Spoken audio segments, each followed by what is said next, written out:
നോക്കൂ, നമ്മൾ എക്സ്പെക്ട് ചെയ്ത ടൈമിന് മുന്നിൽ തന്നെ നമ്മളുടെ ടീം മെമ്പേഴ്സ് അവരുടെ ടാസ്ക് കംപ്ലീറ്റ് ചെയ്തു എന്ന് വെച്ചാൽ നമ്മൾ പിന്നീട് എങ്ങനെ അവരെ എൻഗേജ് ചെയ്യിപ്പിക്കുക എന്നുള്ളതാണ് നമ്മളിന്ന് ഡിസ്കസ് ചെയ്യാൻ പോകുന്നത്.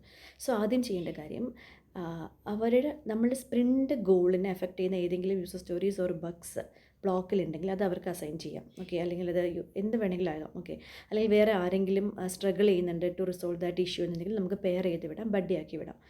ഇനി അതല്ല, ഈ ഫ്രീ ആയിട്ടുള്ള ആൾക്ക് ആ മോഡ്യൂളെക്കുറിച്ച് വലിയ അറിവില്ലെങ്കിൽ അത് ചെയ്യാതിരിക്കുന്നത് നല്ലത്, ടൈം വേസ്റ്റാണ്. സോ അടുത്ത ടാസ്ക് എന്താണെന്ന് വെച്ചാൽ, നമുക്ക് ഏതെങ്കിലും ആക്ഷൻ ഐറ്റംസ് ഉണ്ടാവും. സ്പ്രിൻ്റ് എന്താ പറയുക, നമ്മുടെ റെട്രോന് ശേഷമുള്ള ആക്ഷൻ ഐറ്റംസ് അസൈൻ ചെയ്യാം.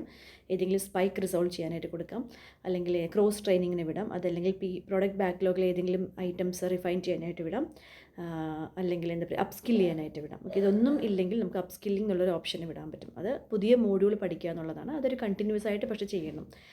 ഈ ആ ദിവസത്തിന് അല്ലെങ്കിൽ ആ ഒരു സ്പ്രിൻ്റ് മാത്രമല്ല, കണ്ടിന്യൂസ് ആയിട്ട് ചെയ്യണം. Okay, thank you.